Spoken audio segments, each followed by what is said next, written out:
Olá, você está assistindo a TV Câmara de São José do Rio Preto.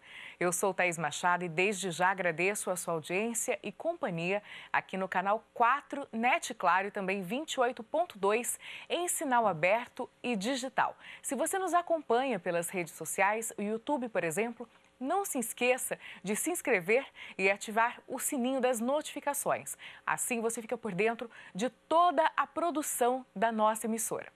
No Questão de Ordem de hoje, eu vou conversar com o vereador Renato Pupo, do PSDB, e vamos fazer um balanço a respeito das últimas ações realizadas pelo vereador aqui no Legislativo Rio-Pretense.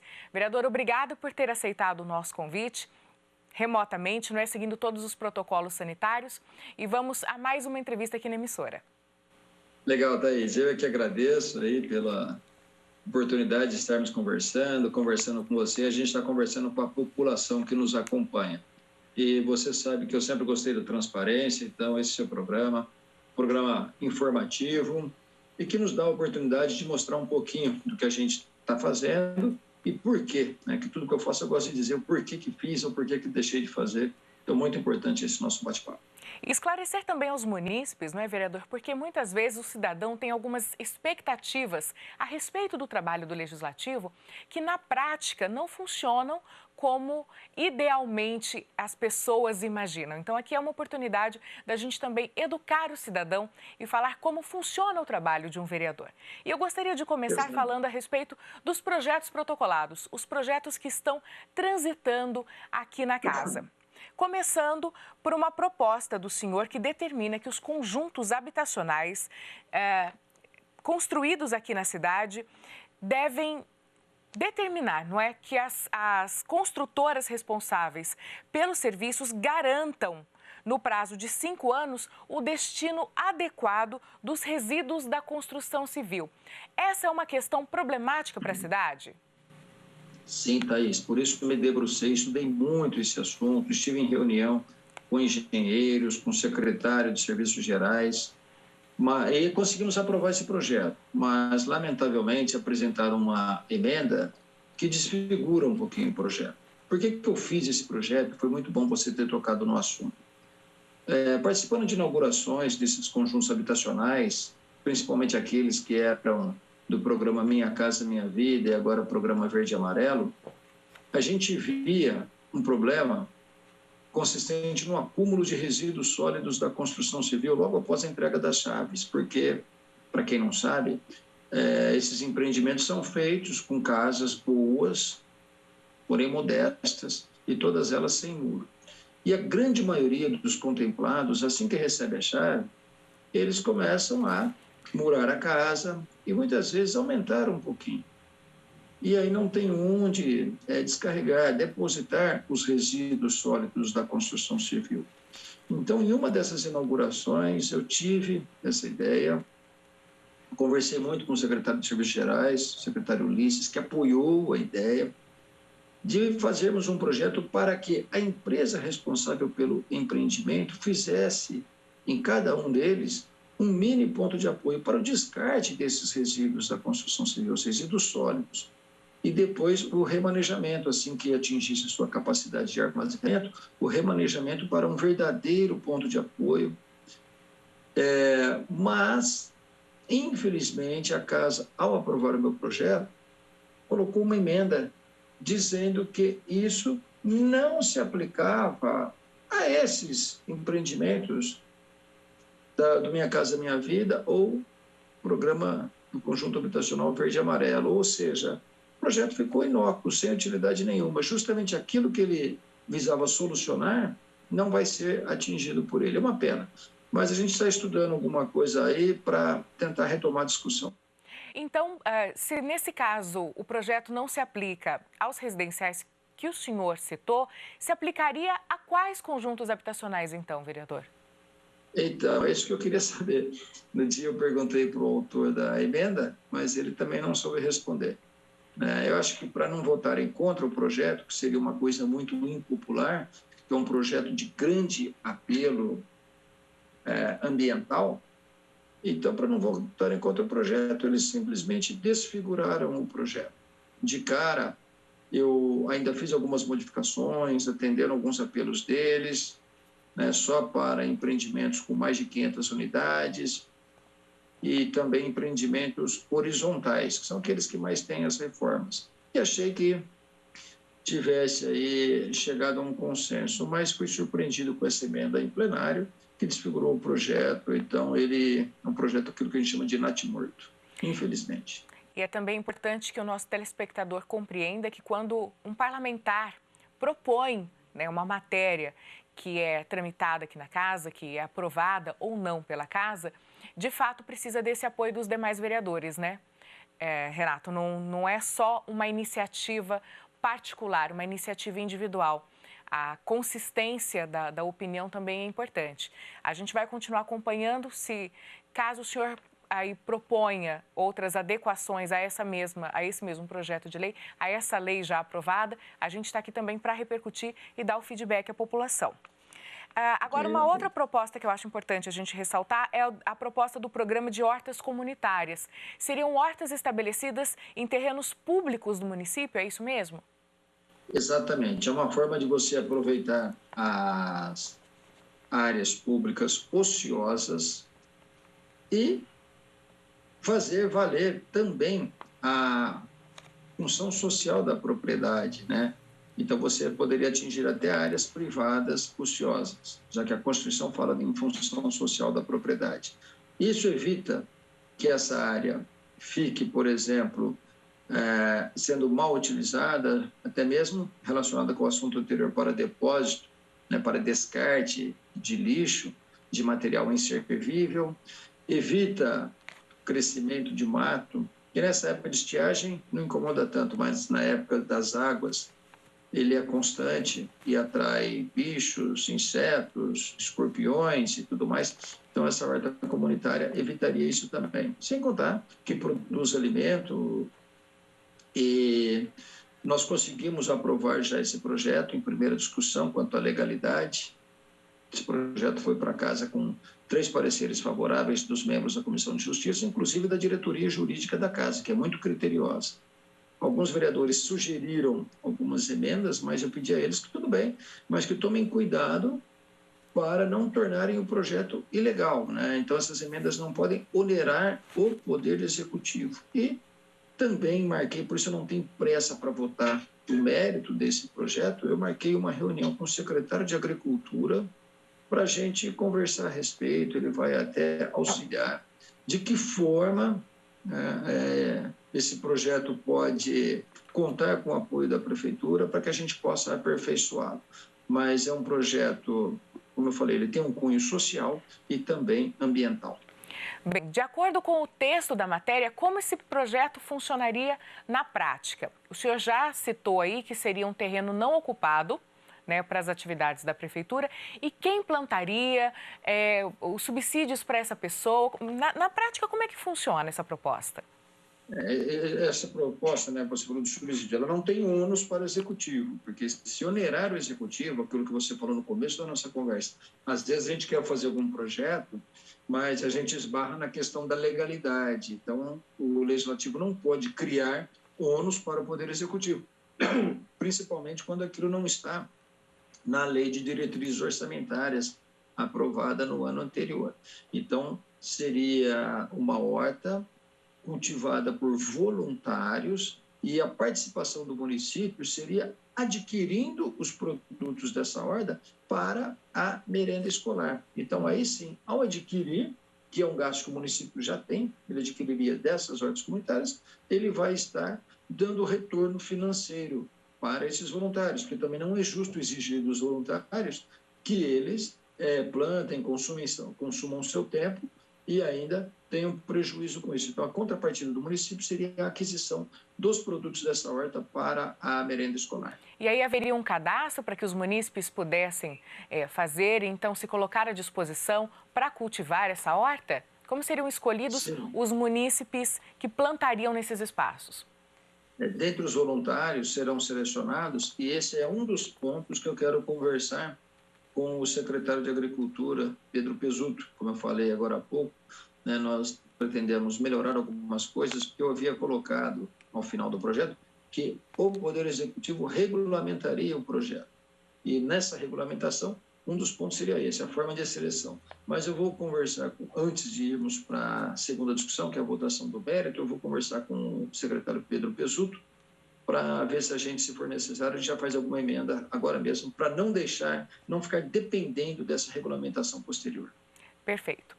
Doutor Renato, o senhor também fez uma proposta de emenda à lei orgânica, não é? Dispondo sobre o comparecimento de secretários em reuniões das comissões permanentes da Câmara Municipal. Para quem nos acompanha e não conhece bem esse trabalho, a Câmara de Rio Preto possui diversas comissões permanentes compostas por 3, 4 vereadores, incluindo o suplente, não é? Que tratam de assuntos específicos, como agricultura, educação, arte, meio ambiente e assim por diante.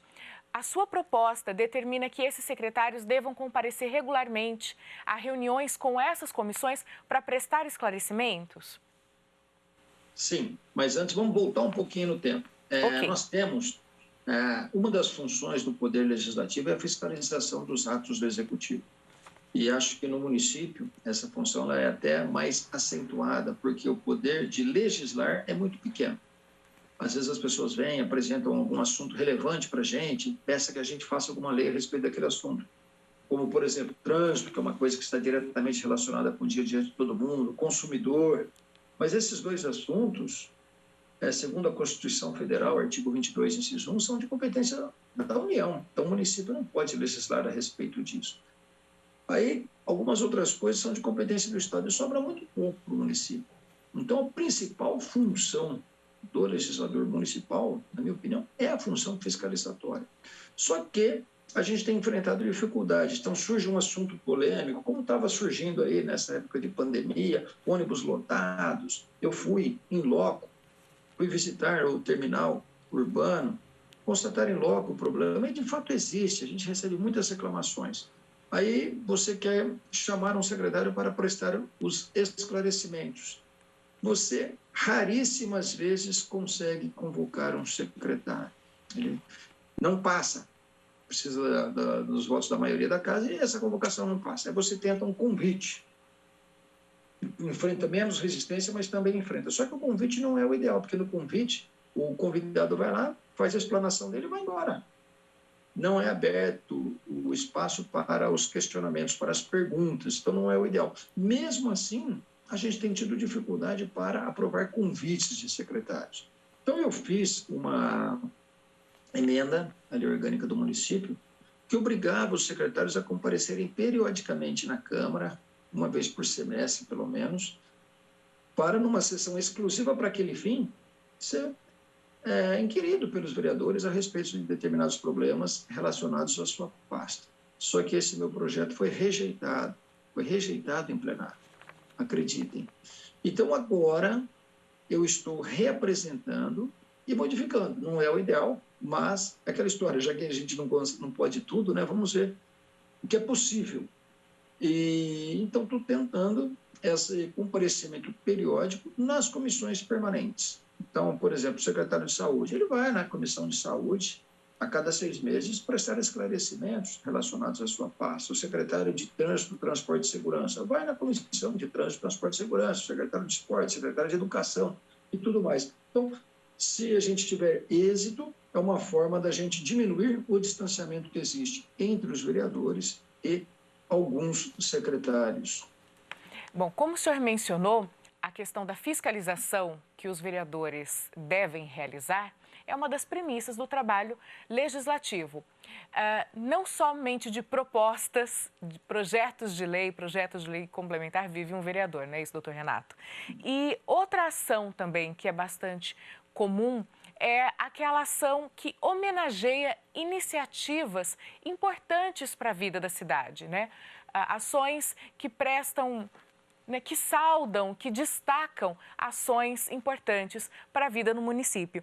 E o senhor tem feito isso em algumas oportunidades e eu gostaria de ressaltar algumas delas relacionadas ao combate ao preconceito, às ações discriminatórias. Por exemplo, o senhor aplaudiu aí o articulista Carlos Alex Fett pelo artigo publicado no Jornal Diário da Região contra o preconceito. O senhor também parabenizou o programa Globo Repórter, também por combate ao preconceito. E ainda tem uma terceira iniciativa, que é um requerimento de congratulação, também ao Jornal Diário da Região, pela matéria Orgulho e Respeito. Todas esses artigos, reportagens e matérias veiculados em datas diferentes, mas com um objetivo em comum, que é, de fato, esclarecer as pessoas sobre ações discriminatórias. Essa é uma bandeira do senhor? Exato. Como representantes populares, eu acho que nós não podemos nos omitir diante de assuntos polêmicos. E, infelizmente, o mundo tem enfrentado uma onda muito forte de preconceito, os mais variados, relacionados à raça, à cor, à religião, à orientação sexual, à condição física da pessoa, às vezes à origem regional. Enfim, é uma coisa muito triste que a gente vê. Em Rio Preto não é diferente. Recentemente, teve uma votação em Rio Preto, que era até um projeto do Poder Executivo, que criava o Conselho de Defesa dos Direitos da Diversidade Sexual e de Gênero. Eu achei que esse projeto fosse ser aprovado, e não foi. Esse conselho era um conselho propositivo e fiscalizador, consultivo, propositivo e fiscalizador. E a maioria esmagadora da casa rejeitou a criação desse conselho. Na minha opinião, uma votação preconceituosa, dizendo que não havia necessidade do conselho porque essas pessoas já têm seus direitos garantidos na Constituição. Um absurdo. Porque em Rio Preto nós temos o Conselho da Mulher, ele tem que ter mesmo, do idoso, da criança, do adolescente, enfim, temos uma variedade de conselhos de categorias também já protegidas pela Constituição. E o Conselho é justamente para ver se esses direitos constitucionais estão sendo respeitados, para apresentar propostas relacionadas aos direitos constitucionalmente previstos. Por isso que eu falei Conselho Consultivo, Propositivo e Fiscalizador. E o Conselho dos Direitos da Diversidade Sexual e de Gênero foi rejeitado, com argumentos falaciosos. Isso mostrou esse lado preconceituoso da casa. Eu votei contra, critiquei, votei a favor do Conselho, fui contra a maioria, critiquei. E, na sequência, veio esse editorial do Jornal Diário da Região, veio o artigo do Carlos Alex Fett, e veio, sem saber do que se passava em Rio Preto, mas como eu falei que isso é um problema em geral, veio o programa do Globo Repórter, da Rede Globo, todos com títulos variados, mas todos abordando o mesmo assunto, que é essa questão preconceituosa em relação à orientação sexual. Então, eu não podia me calar, fiz essas moções de aplausos, enaltecendo essas pessoas, até do programa Rede Globo, o Globo Repórter, foi rejeitada pela casa, mais uma demonstração de preconceito ali da maioria, infelizmente. Mas a gente continua na luta. Eu sou contra qualquer tipo de preconceito. As pessoas falam muito em amor ao próximo, em respeito ao próximo. E eu pergunto, quem é o próximo? O próximo é só aquele que pensa como eu penso, que sente o que eu sinto, que gosta do que eu gosto. É fácil você amar uma pessoa assim, né? Se é do jeito que eu idealizei, vai ter o meu apoio. Não. O que a gente aprende na infância, na religião, seja ela qual for, é amar o próximo, seja ele quem for. Às vezes você pode até não aprovar determinadas atitudes, né? Mas você não vai querer mal àquela pessoa. Vou dar um exemplo, eu sou delegado de polícia. Quantas e quantas pessoas eu já prendi? Quero o mal dessas pessoas? Não. Então eu prendo, tanto é que eu sou respeitado pelos presos. Eu sou professor universitário, quando meus alunos estão estudando penas, eu levo eles, levava, no período de pandemia, eu tive que parar até o CPP, o CDP, e chego lá, sou cumprimentado pelos aqueles que me reconhecem. Ô, doutor, por quê? Porque quando eu prendo, eu falo, olha, nada contra você, não te conheço, não tem nada contra você, o problema não está em você, está no que você fez. E os direitos deles são respeitados, não é porque ele infringiu a lei que eu vou me nivelar ele, a partir do momento que eu começo a desrespeitar os direitos dele, eu estou me nivelando a ele. E a Câmara não entende dessa forma. Então, em relação a determinadas categorias, determinados segmentos, a Câmara, infelizmente, tem se mostrado muito preconceituosa e eu vou combater sempre esse tipo de comportamento. E o senhor mencionou aí essa criação do Conselho LGBTQIA+, no município, que foi, de fato, rejeitado aqui na Câmara. É um conselho que não geraria custos, por exemplo, para o município, Ele seria apenas uma reunião de ativistas em defesa da garantia de direitos desse grupo, dessa comunidade. Exato, sem dúvida, né? É um conselho que não onera, e digo mais, como veio do próprio executivo, se onerasse, não teria ilegalidade nenhuma, porque o Entendi. executivo, quando ele apresenta, ele sabe qual é a sua disponibilidade orçamentária, né? O que não pode é o legislativo criar um conselho que onere. Nesse caso, não veio do executivo, mas mesmo assim não onerava. Seria um conselho que iria funcionar, repito, exatamente da mesma forma que vários outros que já existem. Mas foi um conselho que foi rejeitado. A gente sabe qual foi o motivo da rejeição, da reprovação desse projeto. É preconceito. Podem usar o argumento que for, a verdade é preconceito. Bem, doutor Renato, vamos falar agora de meio ambiente. O senhor participou recentemente, foi uma audiência pública a céu aberto na área do antigo IPA, né? Diversos vereadores estiveram lá, a TV Câmara registrou isso, temos reportagem no nosso canal do YouTube. Como foi essa visita àquela região e que temas foram tratados nessa oportunidade?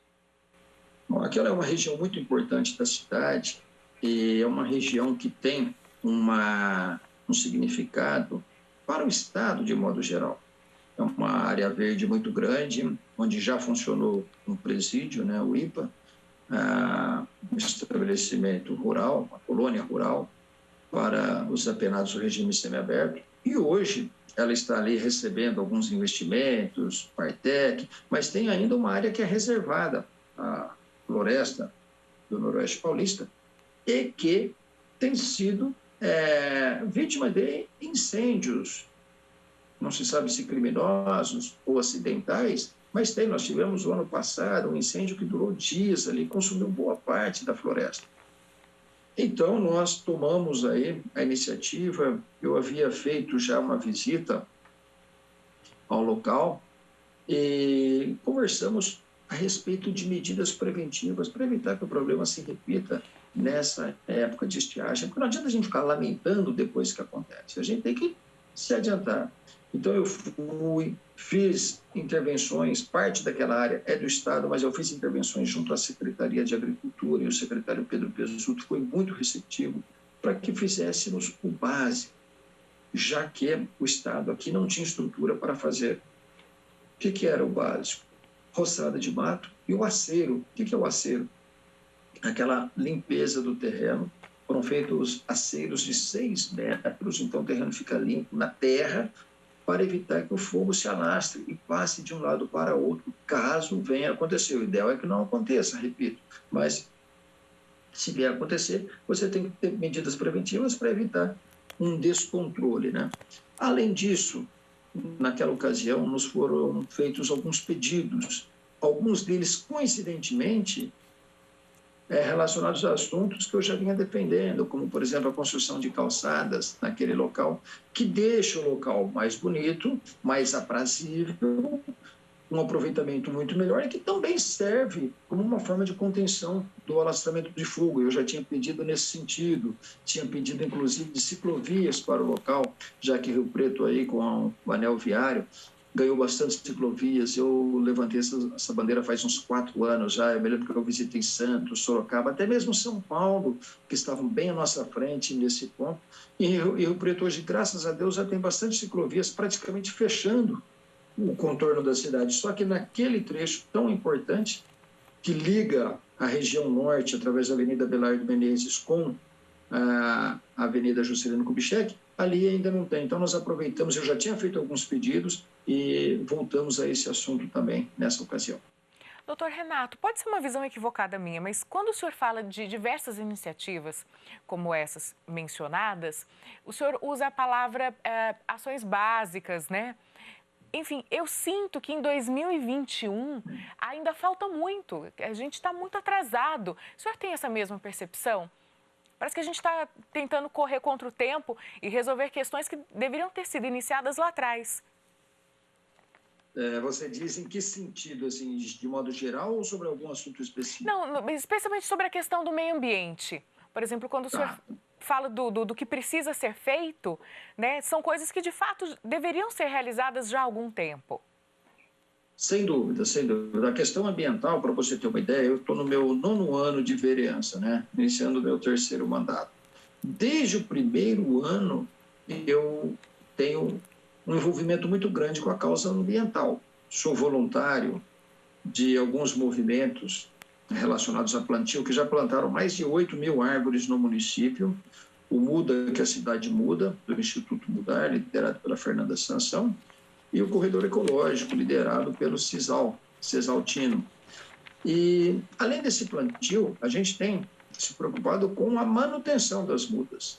Mas, às vezes, o município, quando ele é provocado, na verdade tem que ser dito, ele tem dado respaldo, mas muitas vezes ele se mantém inerte, aguardando a provocação. E eu acho que nós temos que ter iniciativas nesse sentido.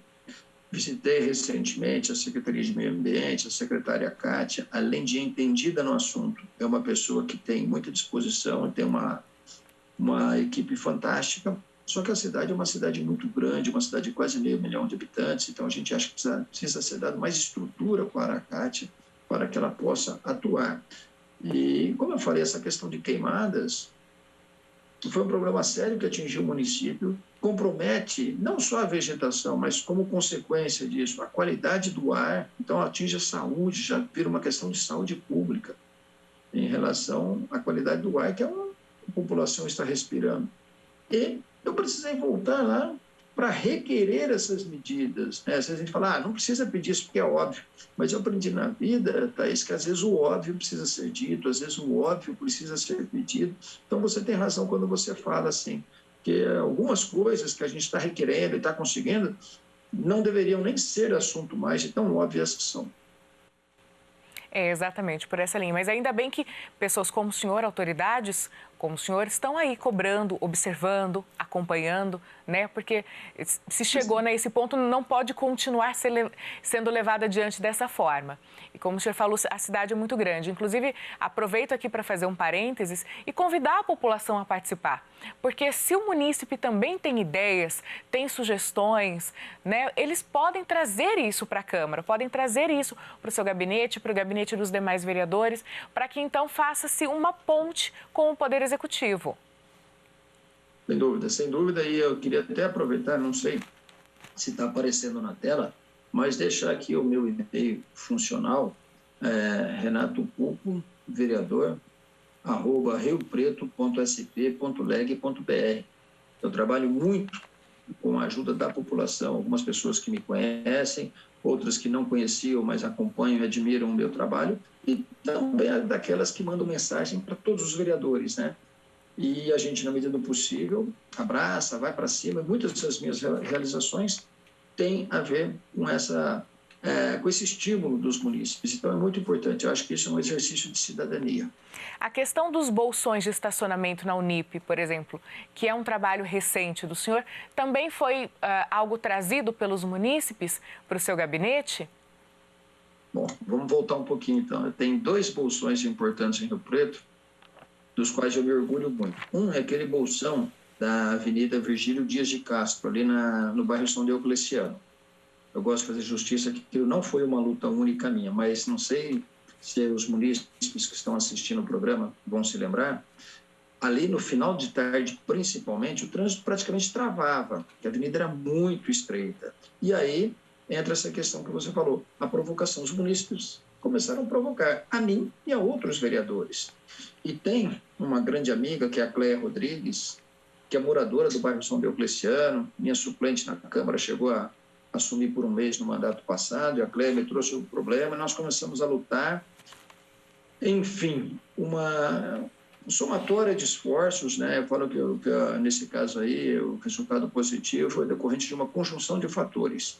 E nós fomos somando forças e conseguimos convencer o Poder Executivo e a CPFL, porque para o alargamento da via precisava de anuência da CPFL, já que por ali passa o linhão de energia elétrica. E conseguimos, a Virgílio Dias de Castro foi alargada e hoje o trânsito flui bem melhor lá. A partir daí, outras ações foram feitas nesse sentido. E uma delas é essa da Unip. Eu leciono na Unip, já estou indo para o meu 23º ano como professor da Faculdade de Direito da Unip, leciono na Unirp também, mas nesse caso específico da Unip, eu via a dificuldade dos alunos, agora nessa época de pandemia, as aulas estão sendo remotas, assim como a nossa entrevista, mas em época de aula presencial, os alunos tinham muita dificuldade para estacionar seus veículos. Então, a partir desse precedente que a CPFL abriu para o Bolsão, lá na Virgílio Dias de Castro, nós fizemos contato com a CPFL, a faculdade fez e eu fiz também. Quero aqui ressaltar a receptividade do responsável pela CPFL em Rio Preto, o senhor Luiz Antônio Gomes, muito sensível ao problema, e que autorizou a construção do Bolsão naquele local. Então, assim que as aulas presenciais forem retomadas, né, o governo do estado já autorizou, assim que essas aulas forem retomadas, os alunos serão recebidos com muito mais comodidade, porque é terrível, você chega às vezes em cima da hora, tempo é uma coisa muito preciosa e não tem onde estacionar. E esse problema se agrava em época de chuva, né? Às vezes a pessoa vai parar longe e agora não. Vai ter aí esse número considerável de vagas bem em frente à faculdade. E uma questão de segurança também, né, doutor Renato? Porque muitas vezes os alunos, as alunas paravam seus automóveis, motos, longe, né, e precisavam percorrer uma determinada distância ali a pé, nem sempre acompanhado. Sem dúvida nenhuma. Quero destacar aqui o trabalho das polícias de Rio Preto, Polícia Civil, Polícia Militar, Guarda Municipal, que juntas têm tido uma ótima atuação no combate ao crime. A gente pede, né, a intensificação no entorno das faculdades, principalmente nos horários de entrada e saída dos alunos, como eu peço aqui no IBILS também, que é na minha área de atuação, e com isso nós conseguimos baixar muito a criminalidade no entorno das faculdades, mas infelizmente em lugar nenhum o índice é zero, né? Enquanto não for zero não está bom para nós, então tudo que puder ser feito para diminuir tem que ser feito, e essa medida também ajuda bastante nesse sentido. Agora, aproveitando a sua participação no Questão de Ordem, vamos falar a respeito também das comissões especiais que estão atuando hoje na Câmara de Rio Preto. Nós temos a SEI, não é? Comissão Especial de Inquérito das Terceirizadas, e também a SEI do Transporte Coletivo, que é uma comissão que desde o início do ano, né, vocês integrantes e apoiadores, os vereadores que desde o primeiro momento apoiaram essa iniciativa, estavam tentando aí colher assinaturas, colocar isso em prática. Hoje são duas comissões muito importantes para o Legislativo e para a cidade. Gostaria que o senhor discorresse a respeito desses dois trabalhos distintos. Bom, vamos lá. Primeiro, nós falamos aqui hoje já da importância da função fiscalizadora de um vereador. Um dos instrumentos de fiscalização é a SEI. Tem gente que é contra a SEI, chama a SEI de politicagem, e não é politicagem, não. A SEI, Comissão Especial de Inquérito, popularmente conhecida por CPI, porque no Parlamento Estadual e no Parlamento Nacional, ela é chamada de Comissão Parlamentar de Inquérito, né? Aqui ela é Comissão Especial de Inquérito, mas é a mesma coisa. E é uma ferramenta de trabalho do Poder Legislativo, sem pirotecnia, eu acho, e sem parcialidade, tem que ser imparcial. A SEI não é nem para condenar e nem para esconder o que há de errado. A SEI é para apurar a verdade. E aí, claro, se tiver irregularidade, propor medidas punitivas aos responsáveis. Então, a SEI da terceirizada. A terceirizada, na minha opinião, é uma coisa grave, um problema antigo em Rio Preto. Nós tivemos no passado até um presidente desta casa que, lamentavelmente, nomeou para diretora do executivo a mulher de um dono de uma terceirizada. Foi um escândalo, teve que revogar a nomeação. Então, essas terceirizadas acabam gerando problemas e muitas vezes elas deixam os munícipes contratados na mão, desaparecem, não pagam os direitos dos munícipes. Então, eu acho que a legislação tem que ser reformulada para evitar que esses problemas aconteçam. E, paralelamente a isso, essa comissão vai apurar irregularidades e eventuais responsabilidades. O mesmo ocorre em relação à SEI do transporte. Nos períodos mais graves da pandemia, o comércio impedido de funcionar, os bares, restaurantes, nós lutamos muito, por exemplo, sou a favor de medidas restritivas, infelizmente o mundo inteiro adotou, mas tem que ter bom senso. Então, por exemplo, medidas restritivas foram apontadas. Muitos bares, muitos restaurantes obedeceram rigorosamente aquilo que tinha que fazer, outros não. Por causa disso, houve a generalização, fechou tudo. Isso não pode acontecer. Então, tinha que ser mexido nisso. E enquanto esses comerciantes não podiam atuar, não podiam trabalhar, os ônibus lotados. Então, num estabelecimento de 30 metros quadrados, só 2 pessoas podiam entrar, não é? E num ônibus de 15 metros quadrados, 40, 50 pessoas. E nós chamamos o secretário de trânsito na casa, não foi suficiente, então a SEI do transporte é para apurar isso, para resolver o problema. Só que tem um temor em relação a isso. A SEI, para ser instaurada, ela precisa de 6 assinaturas, ou seja, 1/3 dos integrantes da casa.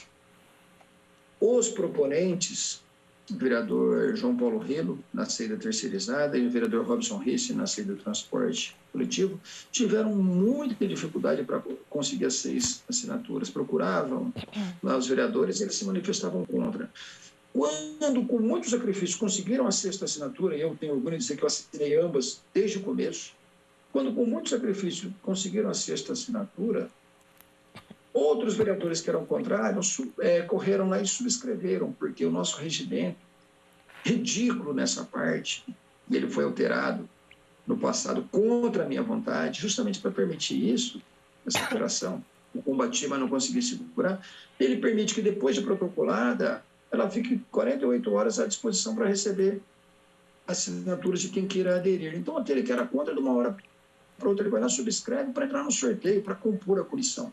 Então, eu espero que essas pessoas que fizeram isso, que subscreveram posteriormente e foram sorteadas como membro, como relator, tenham um mínimo de juízo, um mínimo de responsabilidade, porque isso é uma coisa muito séria, que não tenham entrado nessa SEI para esconder nada. Como eu falei, a SEI, ela tem que ser imparcial, ela não existe para condenar, mas ela não pode existir também para blindar ninguém.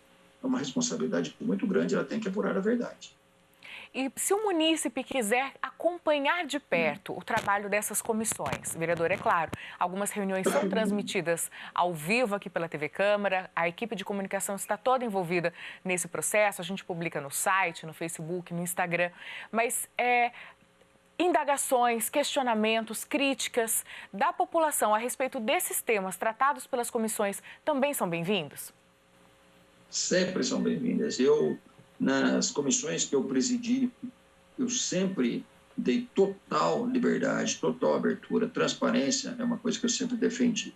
Os munícipes podem mandar para o e-mail dos vereadores integrantes da comissão sugestões de pergunta, por exemplo, informações, e que se não tiver acesso a nenhum desses vereadores que são integrantes da comissão, que mande para os nossos, que nós vamos abastecê-los. O e-mail é uma forma de contato muito simples e muito saudável. Então, toda a participação popular é muito bem-vinda. Nós somos representantes populares, nós trabalhamos para a população, então é justo e é importante que a população participe também, abastecendo os vereadores com as informações, porque é ele que é usuário do ônibus, por exemplo. É ele que muitas vezes é vítima de uma terceirizada irresponsável que dá calote e vai embora. Então é ele que tem que abastecer a comissão com informações. E para tornar esse contato ainda mais rápido, disponibilizada também as redes sociais. Além das redes sociais aqui da Câmara, você pode nos seguir no Facebook como Câmara Rio Preto e no YouTube e no Instagram como TV Câmara Rio Preto. As suas sugestões, críticas, reivindicações são encaminhadas aos vereadores. Além disso, no site da Câmara tem o sistema de ouvidoria, onde você pode realizar denúncias e outras queixas. Você acessa www.riopreto.sp.leg.br e clica na aba Ouvidoria. Sua queixa também vai ser registrada e enviada a todos os gabinetes. E é claro, se você quiser ter um contato ainda mais próximo com o parlamentar, você pode ir direto no perfil. O Dr. Renato Pupo, por exemplo, é bastante atuante nas redes sociais, não é, doutor Renato? Sempre está mostrando seus trabalhos, seu dia a dia e abrindo esse canal de comunicação para a população. Isso é fundamental. Sem dúvida, isso é muito importante, eu tenho usado sim, na medida do possível, mas eu queria alertar, às vezes a pessoa faz alguma postagem e me marca, né? E depois de um tempo me encontra, eu te marquei, você não se manifestou. Eu falo, eu não consigo acompanhar, o volume é muito grande, na medida do possível eu acompanho, mas a certeza de acesso à informação é quando ela vem por e-mail, que minha assessoria abre todo dia esse e-mail que eu já forneci. Por rede social, na medida do possível, a gente acompanha, mas nem sempre eu consigo. Por exemplo, você está numa sessão, ou estou na delegacia, eu fico às vezes 3, 4 horas, ou às vezes o dia inteiro sem acessar minhas redes sociais. Então é mais seguro mandar por e-mail. Mas, claro que através das redes sociais a gente consegue também buscar bastante informação. Perfeito. E ponderar, porque algumas publicações, inclusive, duram ali 24 horas, então a gente também precisa ter, né, esse bom senso. Mas ok, então, vereador, muito obrigada pela sua participação, todos os esclarecimentos e informações que o senhor trouxe hoje ao Questão de Ordem. Mais uma vez, a TV Câmara continua à disposição do trabalho parlamentar. Eu que agradeço e queria deixar aqui registrado o meu repúdio nós somos de rede social, né, ao mau uso das redes sociais. Teve um vereador aí, eu não vou nem citar o nome, porque não gosto. Eu também sou vítima desse vereador, vítima de perseguição dele por outros motivos, mas ele fez uma postagem homofóbica criminosa, no meu ponto de vista, e eu não poderia me calar diante de um assunto tão polêmico. Então, eu protocolei na Câmara uma moção de repúdio contra ele. Ele é, inclusive, presidente da Comissão de Direitos Humanos dessa casa, que eu acho totalmente incompatível, né? Então, a pessoa usar rede social para praticar crimes, para difundir o ódio, isso aí é reprovável. A rede social é muito bem-vinda quando as pessoas sabem usar. Fica registrado o seu repúdio aqui também, vereador. Obrigada mais uma vez. E a você que nos acompanhou até este momento pela TV Câmara, meu agradecimento. Você pode acompanhar também a nossa produção pelas redes sociais, como eu já disse, e no YouTube você pode rever essa entrevista ou encaminhar essa entrevista para alguém que você considere importante que receba essas informações. Não esqueça de se inscrever no nosso canal do YouTube. Questão de Ordem termina por aqui. Continue conosco aqui na TV Câmara, o canal do Legislativo.